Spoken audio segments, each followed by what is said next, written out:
Welcome to Red Sox Digest, the only show where pain, sarcasm, and a dash of hope collide nightly like a Trevor Story strikeout.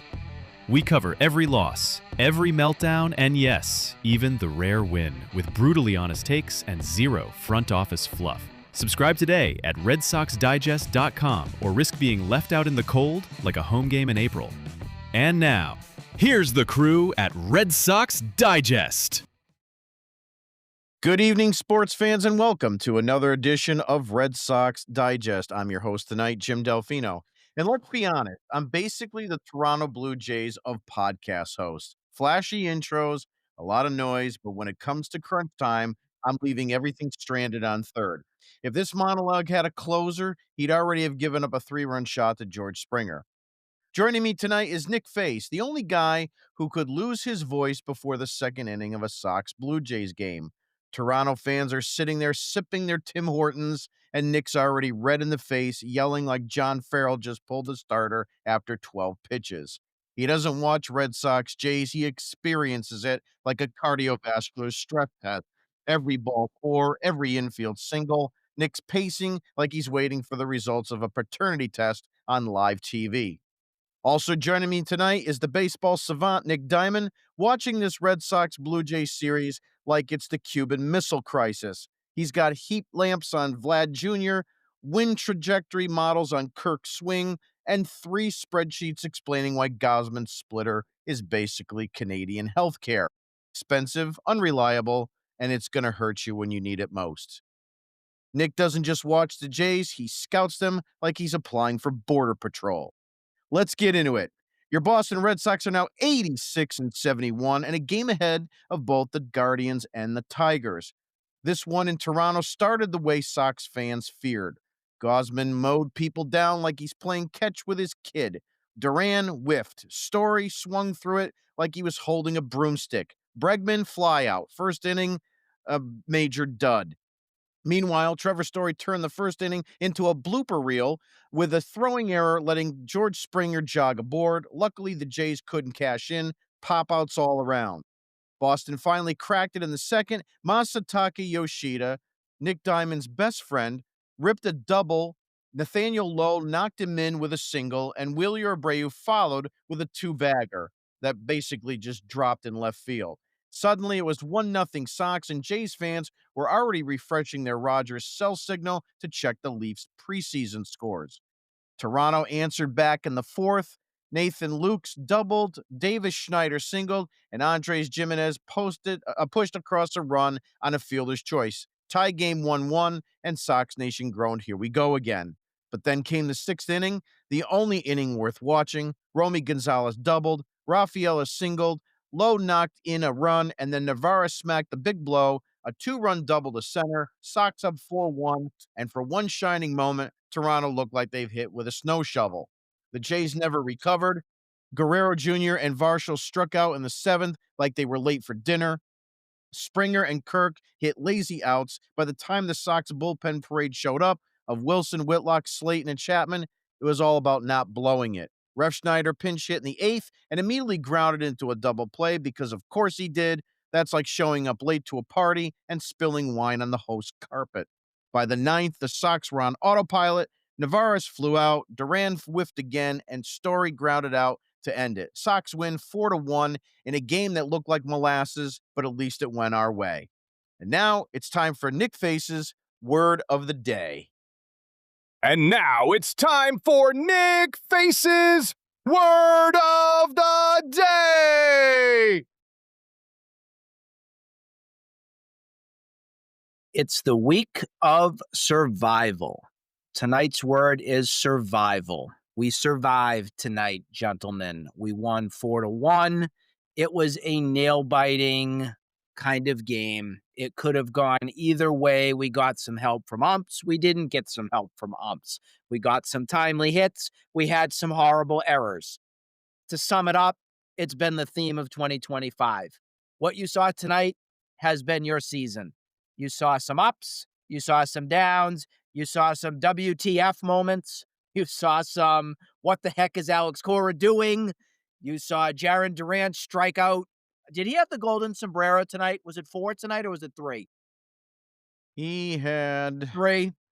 He 3 had at the least. trifecta. He He had was the 0 for trifecta 5. tonight. Yeah, pathetic. Um, you're surviving. It's all you're doing right now. You're delaying the inevitable in my eyes still. It's here we are. It's Tuesday. We won. Hip hip hooray. What are you going to get tomorrow? You're going to get a dud? Could be. This doesn't make me feel happy tonight. It doesn't. It's just I just kind of want to put it out to pasture and just be, you know what? This is what we knew. This is what we expected. Instead, we're stringing us along and going to rip our hearts out towards the end. And that's going to be your 2025 season. Some promising notes. You can say that Nate Lowe finally realized how to make contact with the baseball.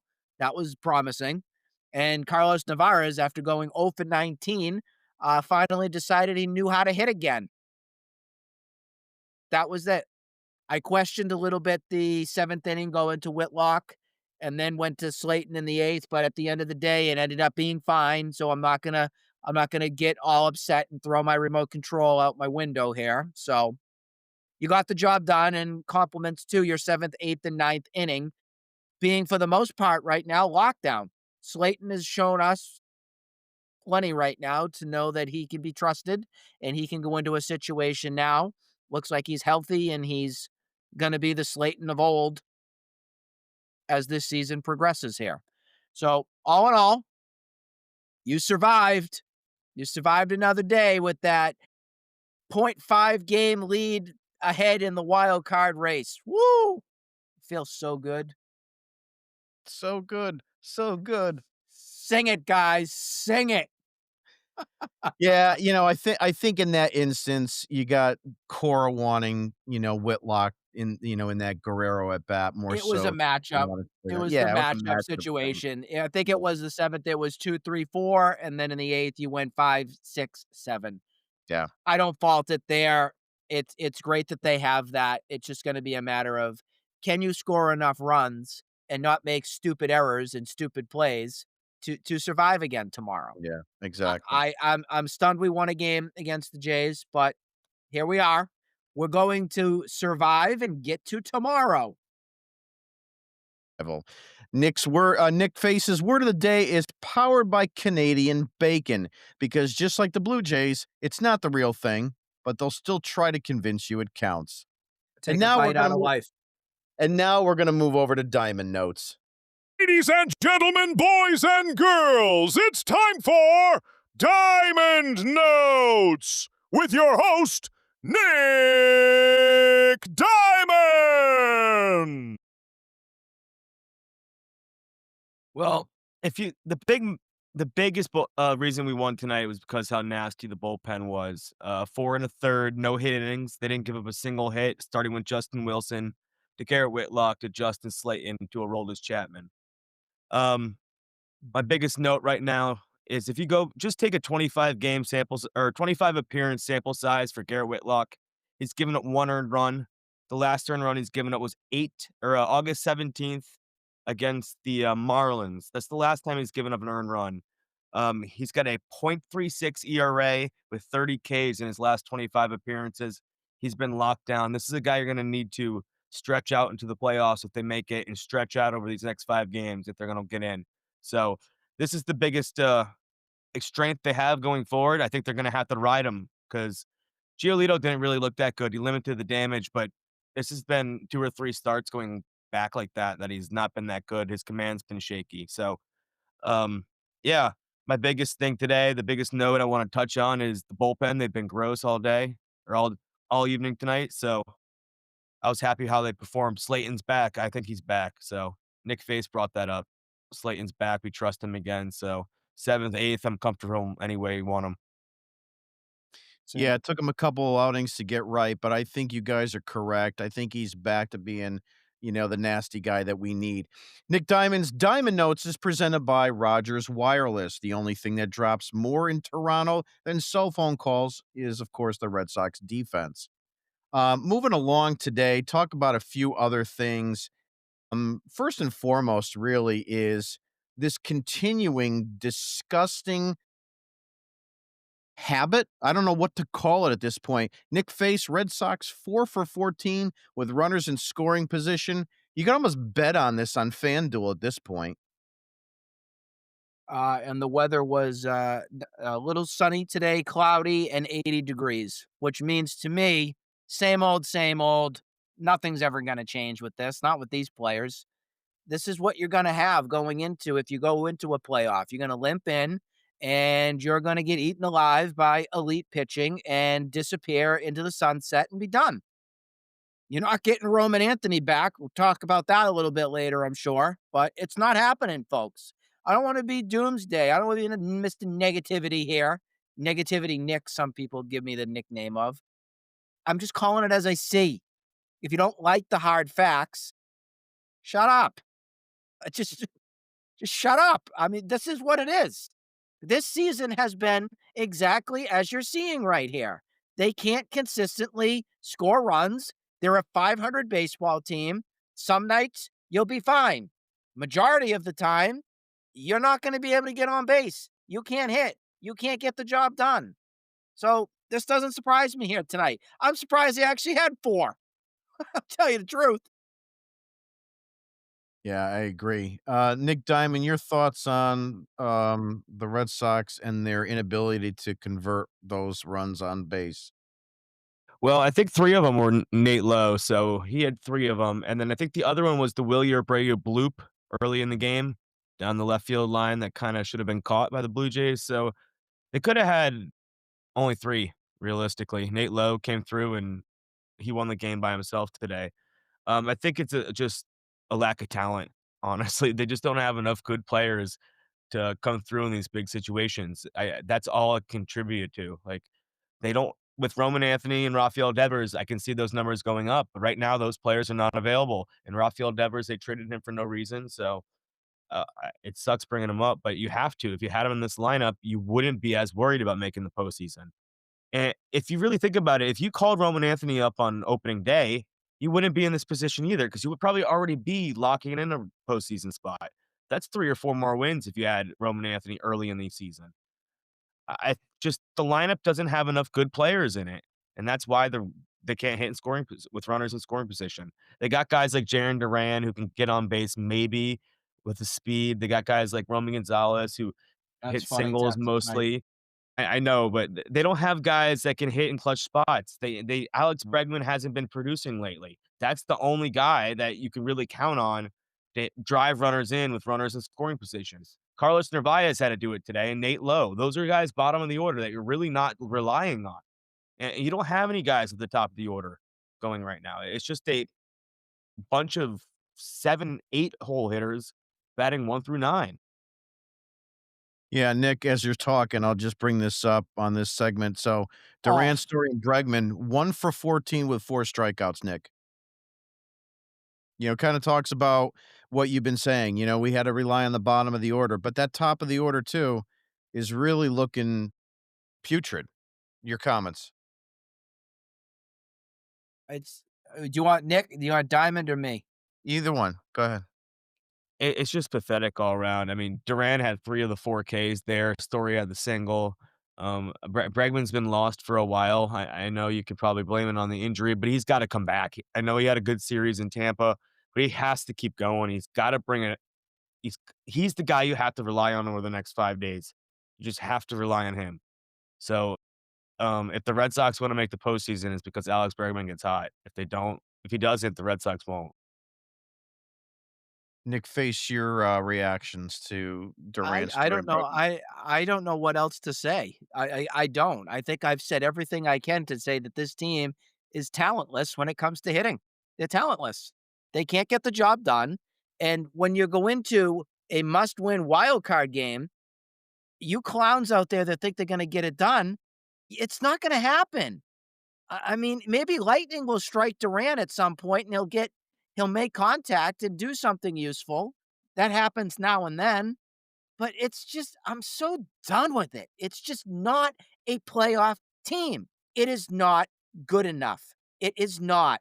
And the quicker people realize it, the better. So this team can be fixed for the future. It's just not good enough, guys. And this comes back to bite you in the butt, like Nick said already, with Devers and not getting anything there and then trading him away for nothing. It's a joke. If you're going to trade a hitter of that caliber and that talent out of your lineup, freaking replace him. Don't come at me and say Masataka Yoshida is my new Devers. What a freaking joke. And shame on us fans for thinking it's acceptable, guys. It's just not cool. It's not right. We have suffered enough for 6 years. We have. We suffered enough. I'm just done with it. I'm done with it. Well, to your surprise, Masataka Yoshida F him. was 2 for 4 tonight, and, in the month of September, he has 15 hits and 48 at bats. I mean, that's good for a .312 batting average, isn't it? Good. Um, He can go back to Japan. 3 doubles, 9 RBIs, 2 walks on only 4 strikeouts. Nick Fais, I'll start with you about Yoshida. Can we count on him Woo-hoo. for the stretch run? Absolutely not. Congratulations on your 2 for 4 night. Go collect your trophy at the end of the line and sayonara. He got his participation trophy of the year. Goodbye. All right. Nick Diamond, can we rely on Yoshida for these next 5 games and beyond? I think the only reason he was in the lineup today is because his numbers against Kevin Gausman in the past and the Red Pretty Sox good. really haven't hit him well. So he was the only guy with past success really against Kevin Gausman. So that might be the only reason why he had a couple of hits today. He sees Gausman well. So I wouldn't rely on him. I don't think he's that good of a player, but he has been hot over the last 15 games, I guess. So do you really have a better option? No. So you might as well play him. I mean, I don't think he's a good player, but at this point, you don't have anyone else to replace him. Christian Campbell is not coming up. Circling back, I know we talked a little bit, but Lucas Giolito, 4 and 2/3 innings, 3 hits, 1 earned run, 3 Ks, and 4 walks. He labored a little bit with the walks, but, you look at the box score and you probably say to yourself, considering it was Toronto and they're leading the division and, they're in the vial for the best record in baseball, I think you take it, especially in the postseason. Would you take that? Nick Diamond, I'll start with you. I want to say I don't think this start was as good as what the box score looks like. He had a lot of hard hit foul balls. I think the ball down the line by George Springer was 100% fair. That would have blown the game wide open, and the Blue Jays would have won this game no matter what if that ball was fair. I want to bring that one up right away.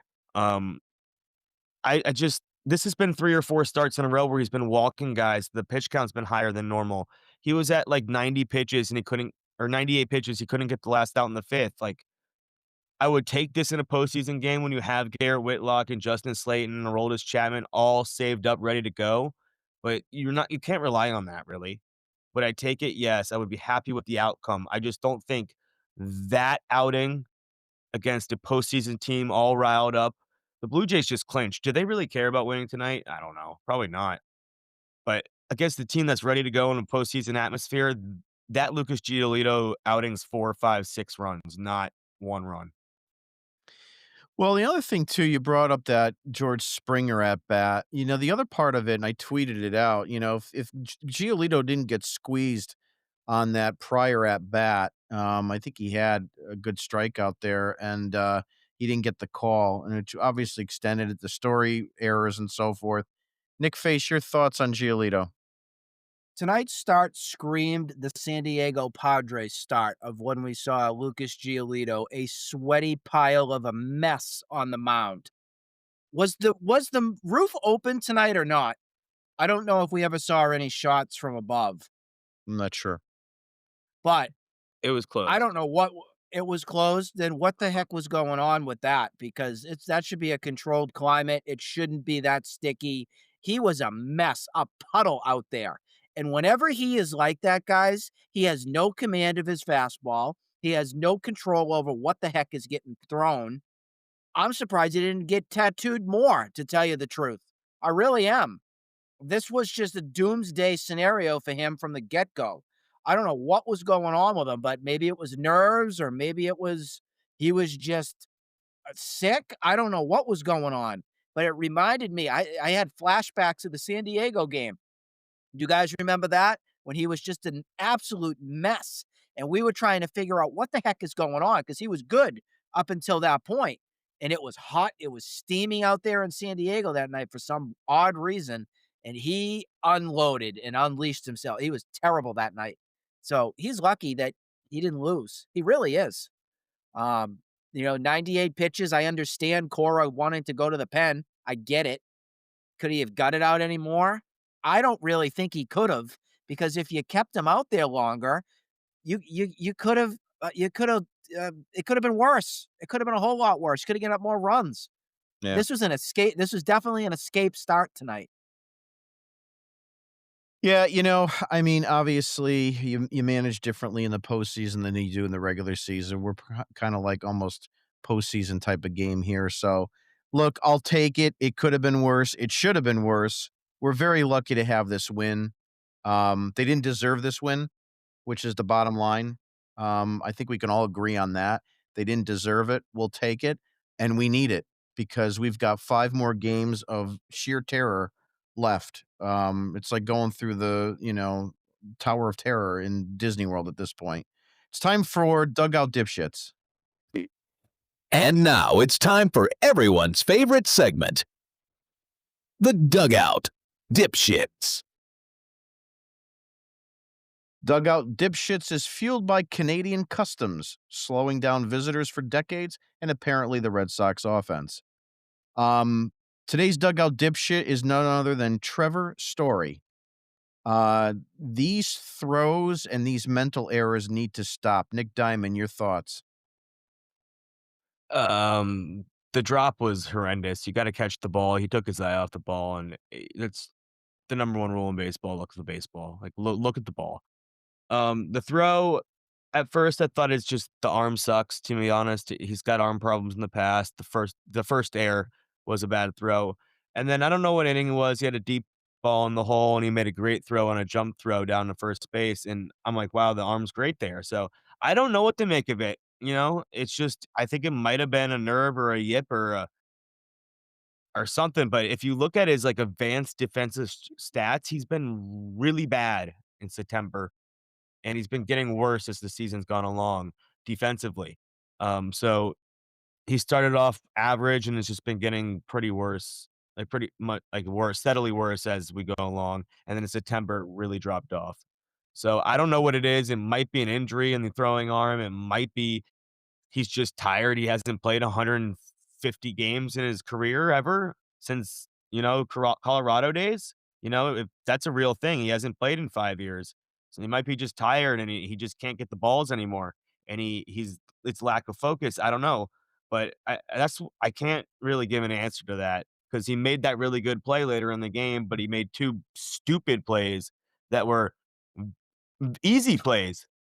They were easy plays. They were not hard plays, and he made the harder play later on in the inning or later on in the game. So I don't know what to make of it. It's just he needs to just make the plays he needs to make. Yeah, Nick Face, same question. The one thing that I've noticed too, it wasn't just this game. He obviously had those gaffes in the Tampa Bay series as well. The drop ball at second from Romy Gonzalez. I mean, was he thinking that maybe Romy was just going to throw to first? What are your thoughts there? Yeah, I do think that Story did think that Romy was gonna go to first. It was the easier play, and Romy decided to kinda upchuck the thing over to him. I think it caught him by surprise, to tell you the truth.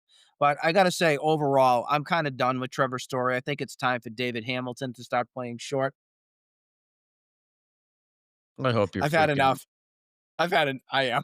I am. Really, Jim? Really?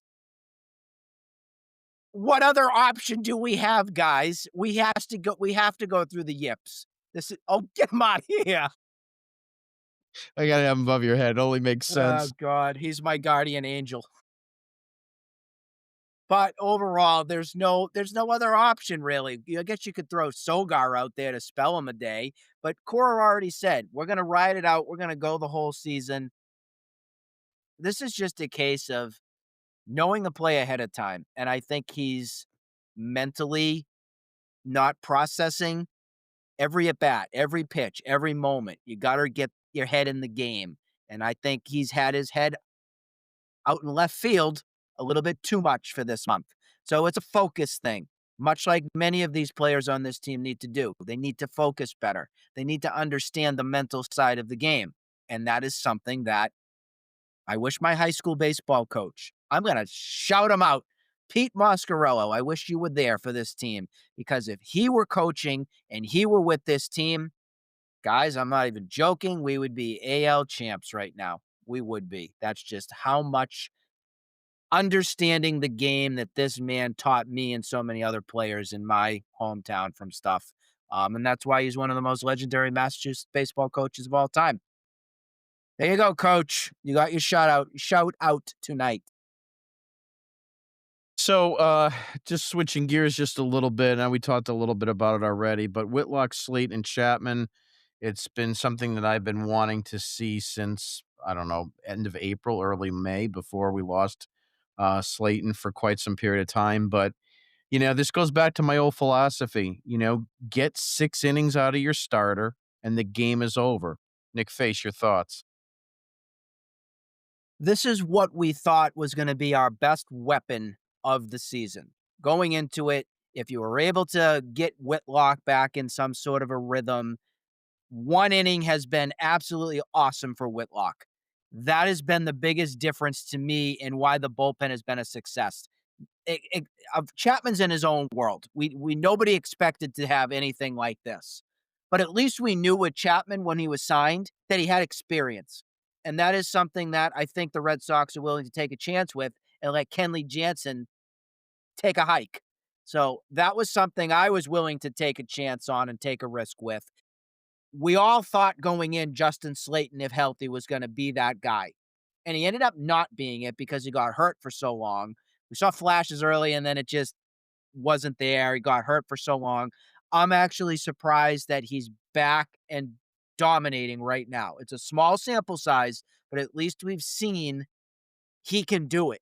And that's big because we have missed that other complementary piece to Whitlock as your right-handed setup guy.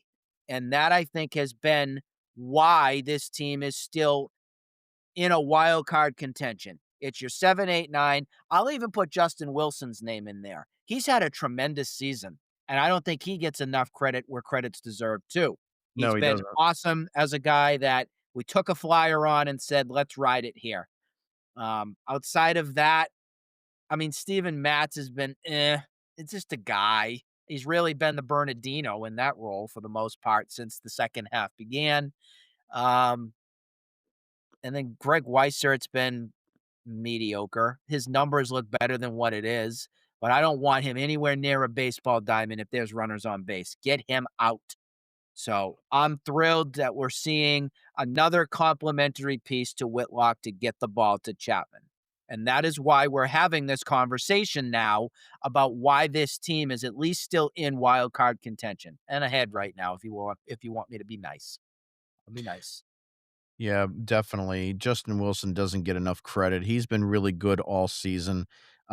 He's had a couple outings that were a little tough. Today was a little tough, but he wound up to getting through it.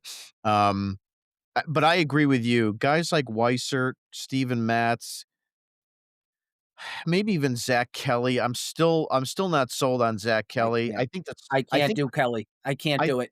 you know No, the stuff is there, but it's just he can't harness it. There's something about him, and I want him to do well. I want him to be another weapon out of that bullpen, but I I just don't. can't not going do to it yet. happen. I It's don't not like going to happen. Yeah. He's a worse version of Matt Barnes. He is. Yeah. Yeah. Yeah. But you know what? Just to your point, I don't want Weissert or Matz anywhere near a lead, in the playoffs. You can't. Nick Diamond, your reactions to the bullpen and what we were talking about. Whitlock's been great for the longest time. He's the best unsung hero of this team. Everyone brings up Chapman. Everyone brings up the Crochets and that part of the pitching staff, but Whitlock deserves all the credit as well. You guys brought up Wilson. He deserves all the credit as well. I think that's another guy that everybody wrote off. I think he was a very cheap signing early on. That's the first thing Breslow did. And everyone's like, why would you commit money to this guy with a major league deal after the season he was having? And I guess they saw something out of him, so good for them. Um, One more thing, I guess on Chapman, I guess the velocity has been down the last 2 or 3 days games. He was sitting like 95, 96 today, a little concerning. I saw 1 or 2, he got up 98, 99. I know when I was in Tampa, I was looking up on that board, it was like 95, 96 as well. So it's maybe a little concerning, but he's still getting outs and still getting dominating. So if he's not complaining about an injury, I'm not going to complain. But in the postseason, I'd rather see 102 than 96. Yeah, I'm hoping we do too. It could have been just a situation with who he was facing today and, with a 3-run lead, maybe he felt a little bit more comfortable dialing it back a little bit. But to your point, obviously, if we are in more of a pressure situation where, he's facing the tying run, go ahead run, or go ahead run or tying runs on base, then we'll know. Because if he doesn't dial back and hit 100, 102, then we'll know we have some issues there. Before we do wild card information, a little bit on Roman Anthony and an update. Cora said there's still quite a bit of room to get to in terms of baseball activity, which is just basically verbal vomit to what I say is you're not going to see Roman Anthony until 2026. Nick Diamond, I'll start with you. Yeah, that's exactly right. I don't even think if they make the World Series, we see Roman Anthony back. They're not going to risk him. Um, I don't know if I agree with it. If they're in the ALCS, I'd probably rush him back here, but I don't think there's any chance he comes back. So they're not going to rush up their 21-year-old superstar. They're not going to risk anything with him, and it sounds like he doesn't even feel good. So they might have downplayed this injury. He might have been like a 12-week injury instead of that 4 to 6 week injury that we kind of 6 to 8 week injury that we kind of originally thought about or were told about. Just get him healthy for 26. That's all that matters. If he's not in the lineup, the Red Sox are going to be mediocre again. Yeah, I mean, I think the best thing you could hope for would him to be DH because he's not going to play the outfield if he comes back. But I have absolutely, and I tweeted this too today. I said, Red Sox fans and Red Sox Twitter are delusional if they think he's coming back. Nick, you're salivating. Go ahead. I'm going to do a spelling lesson with our lovely folks out there. Everybody ready? We're going to go back to first grade. First letter is a D. The second letter is an O. The third letter is an N, as in my name and Nick's name. N with Nick. And then the last letter is E. Done. D-O-N-E. You can mail that right to Fenway Park because that is what you will see of Roman Anthony if for some miraculous reason some whatever happens with this team making to the playoffs. He's not coming back. And then there's the matter of the fact, how are you going to get out of a wild card game? How are you going to get into an ALDS series? How are you going to get to a championship series? You have nothing for consistency for anybody in the lineup to get it done. I'm not as concerned with your Crochets, your Bayos, your Giolitos, your bullpen. I'm not concerned on that front. I am concerned with how the hell you are going to score runs. You can't do it, especially up against the elite of the elite for pitching. It's not going to happen.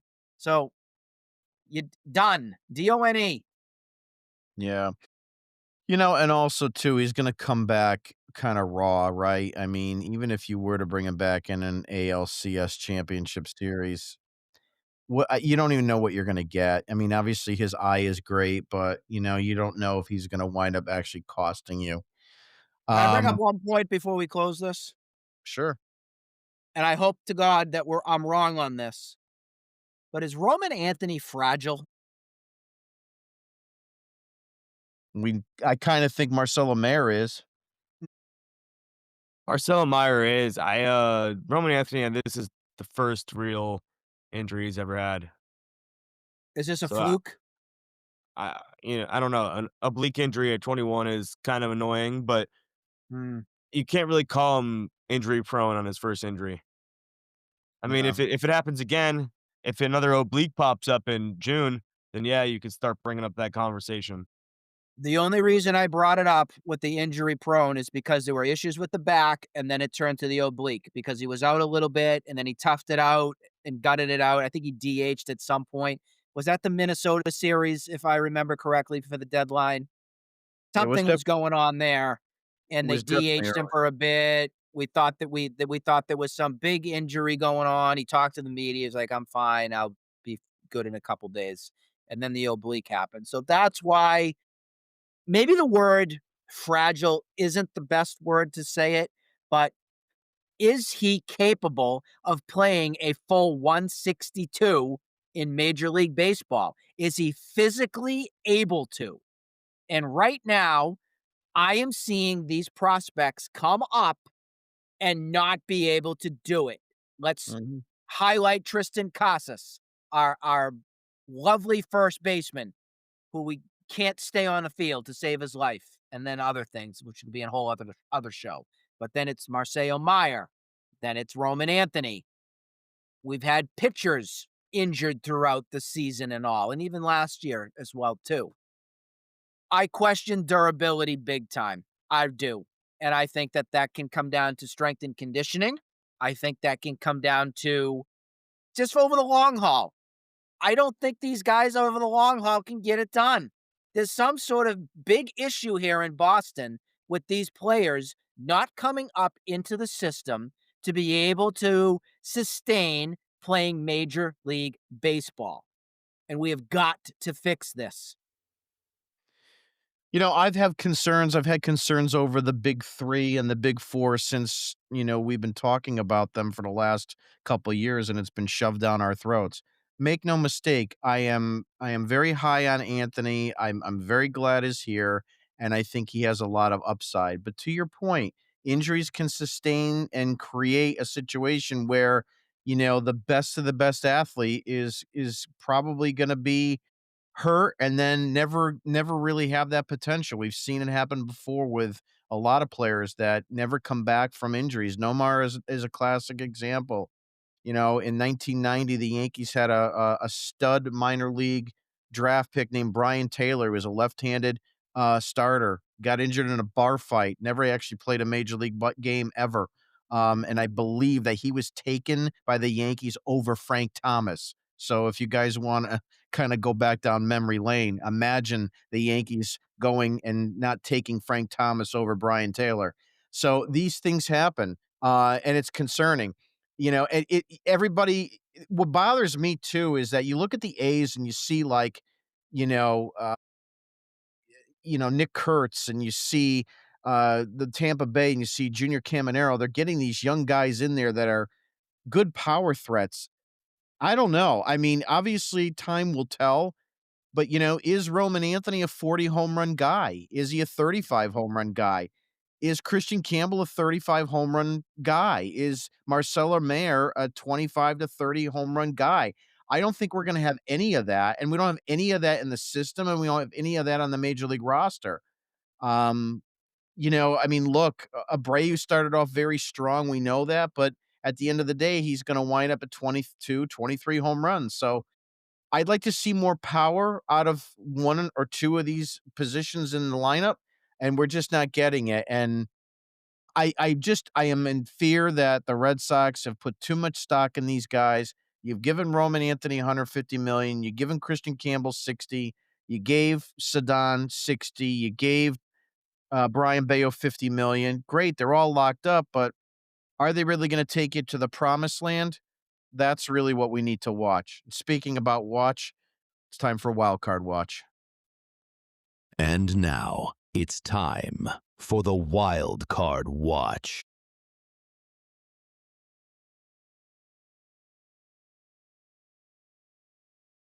Okay, so Wild Card Watch is presented by Air Canada, flying the Sox in to go 1 for 15 with runners in scoring position since 2012. Um, we currently have a wild card standings that's looking like the following. So the Yankees have clinched a playoff berth. That is official. They are up +4 in the wild card. The Red Sox, with the win tonight, remain +1. over the Detroit Tigers, who I have been clamoring and Thayer has been clamoring for the last 3 or 4 episodes about, keep your eye on them because they could be your contender and you may not even be worried about the Guardians.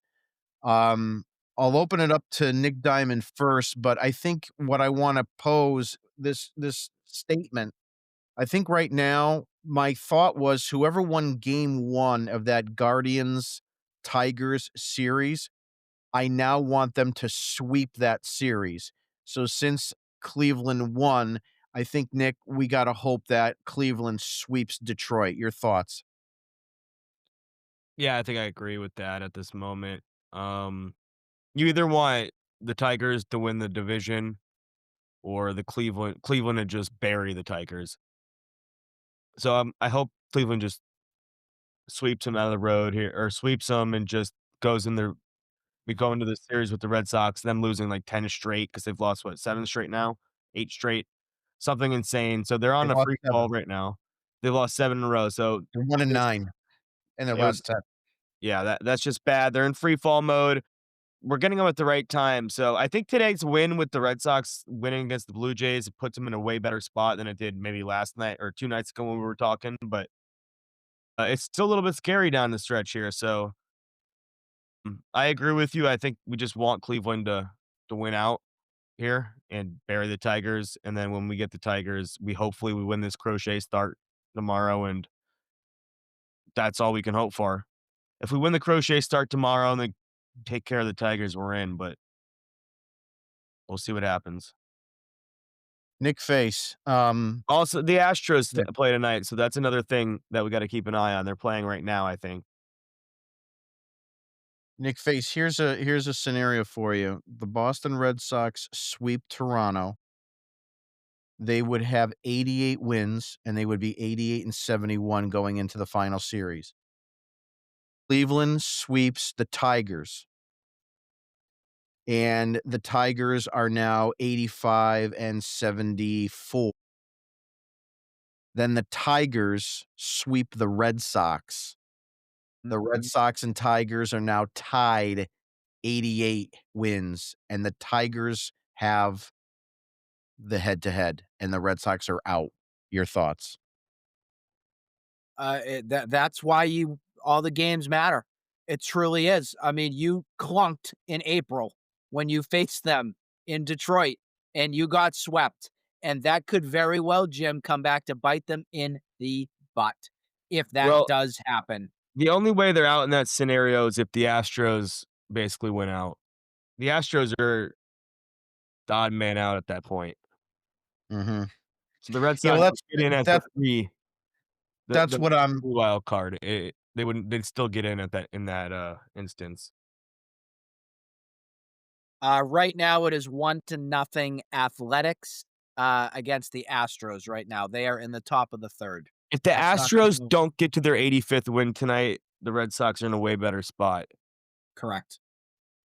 Correct. Oh, yeah, I mean, if you're talking about Astros elimination, I'm with you there, but what about the scenario Nick, I'll ask you too, Nick Diamond, what about that scenario I just posed? Again, let me just refresh the fans and listeners. The Red Sox sweep Toronto, get you to 86 wins. Detroit gets swept by 88 Cleveland. wins, right? Yeah. Yep, Detroit gets swept by Cleveland, and then Detroit sweeps Boston. Both teams finish 88 wins. Detroit wins the playoff spot. They're This both is in the just playoff spot, Detroit wins the playoff spot but they because would they get the 2 seed, we get the 3 seed, or the 2 wild card, we get the 3 wild card. yeah, I mean, And then the Astros would be going home. The Astros would have to get 89 wins. They'd have to win okay, 5 of the last 6. 5 of the last 6. That's the only way the Red Sox would be out in that scenario. If they sweep the Blue Jays, they're in a great spot. Mhm. I just don't see how the Red Sox are going to sweep the Blue Jays. If the Red I Sox know sweep the weirder Blue things have Jays, that happened. puts the Yankees in a really good spot to take the division. Correct. Now is And that that might something open up something up again, I don't know. well, Toronto is excuse me, the Yankees are now only 1 game out of that particular scenario. So, they are just as close to the division title as it is winning the first seed at this point when you really look at all those numbers. So, that changes the landscape too, because now, it's a different story of where the Red Sox would go. So let's assume the Red Sox win, and Toronto is a wild card and the Yankees are a division winner. So where would the Red Sox go now if they are the third wild card? Would they go to Seattle? Is that right? They would go to Cleveland. Okay. It looks like, well, are we just, it looks like the top 2 division winners that get the bye would be the East and the West. The Mariners have 87 wins, the Blue Jays have 90, and then Cleveland has 85. The Yankees wouldn't get a bye because they have 89 wins. I have a question. Okay. Nick, who do you want? Jim, who do you want? And then I'll give you who I want. I want the Yankees. Okay.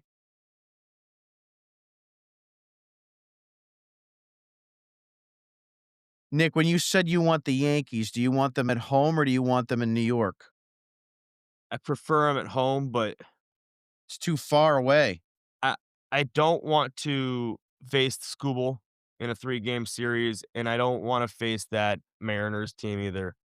Cleveland Yeah. scares me on the run they're on. If we're just going talent-wise, I'm taking Cleveland, but with the run they're on right now, I don't want them. I don't want him either.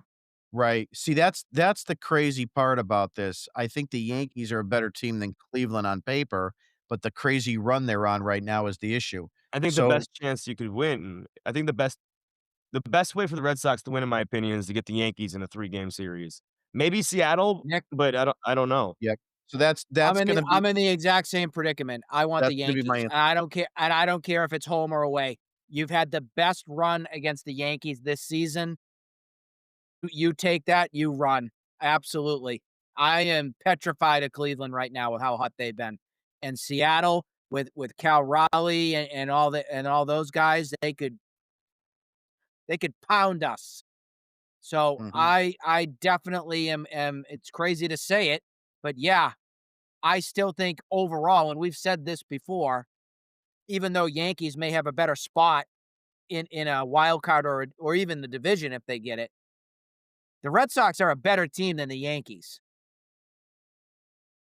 So the updated postseason on MLB.com, their bracket picture, as it relates to, I don't know if they've updated it as of tonight's They finished won't. product, finished games, but it was Toronto had the 1 seed, Seattle had the 2 spot, Cleveland was the 3rd spot, Yankees 4, Red Sox 5, Detroit 6. So as it stands right now, we would be facing New York and Detroit would face Cleveland yet again.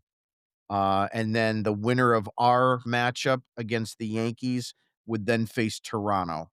So we would be on the road in New York, then we would be on the road in Toronto, and that would take us to the ALCS. And from that point, I don't know, is it gonna be head to head there, or is it best record, still for the ALCS? I think that's best record. It's best record. So, there's almost no way the Red Sox get home field We advantage. have no home field advantage all the way to potentially the World Series. There's no way they get home field advantage unless they play like the Reds in the Right. World Series. Yeah, if they were the only team that could make the postseason with a worst record, or if Yeah, I'm or yeah, or Reds Mets, or right? Mets, yeah. The Mets, right, yeah, and likely that's not gonna happen, so, yeah, so you're probably gonna be the underdogs all the way through, providing and again, it's like fairy tale that we get that far, so we'll see. Obviously, it's gonna be very interesting. Any closing thoughts, Nick Diamond, your closing thoughts on tonight's game and anything else you wanna bring up? Nothing really in tonight's game. I think we get Crochet on a short rest tomorrow, or, at least we pushed him up a start or a day, so that's, interesting to watch. Kind of a must-win game, so it's kinda nice to see him with a sense of urgency. We'll get Garrett Crochet tomorrow night, and I hope he's good. Nick, face your closing thoughts for tonight. Yeah, it's a big one for Crochet. I'm interested to see what he looks like on short rest tomorrow. I think if he goes and throws well, the Red Sox are likely to lose the getaway game Thursday, and then that would bring the Tigers to town. And what kind of scares me here a little bit with the Tigers is what has it been? 1-9 in their last 10? They're due. They're due. Yeah, it took the words right out of my mouth right with that. Yeah, and that's what scares me entering that final weekend at Fenway. So I'm glad we're home, but we just haven't been playing that great. We just haven't. Um, it's gonna come down to those last 3 games. It really is on where we're gonna head, whether we're done, whether we have a one-game playoff. I'm still going with I can't still see this team somehow going to the playoffs. Not with what I see right now, at least hitting wise. Pitching wise, you can make your case, of course, with Crochet and your bullpen. That would be the only reason that we'd be getting there. That'd be it. Is if Crochet throws a gem, we see a bounce back performance from Bayo showing us that he's worth the money, he's the future, he's our upcoming ace. If we see that and then see somebody in that 3-game set against the Tigers take the ball and just dominate and the hitters find a way to get it done, that's when you can make the case that they could get to a playoff. But that's how it's gonna have to be. Someone's gonna have to step up, and I can't tell you right now who it's gonna be. Not at least in our lineup. I can't. Well, the other part of that too is that you got to scoreboard watch that Houston series. I mean, if the Houston Astros blow it, even if we lose, a game or two in Toronto, there's a very good likelihood that we're going to get in. I think Nick Diamond, would you say would they had to go 5-1 in that scenario? The Red Sox 3 and Yeah, 3. if the Red Sox go 3-3, I think the Astros have to go 5-1. If the Yeah, Red that's half. Sox to go 4-2, That's they have to go 6-0. yeah. So I mean that It's 1-1 right now in the third. The Astros just scored yes. against the A's. So I mean you're asking a lot out of the Astros. I mean they're playing garbage. They're playing the Athletics and the Angels. So, I mean, their destiny is in their hands too to be able to but still 5-1, I don't care who you're facing, it's tough.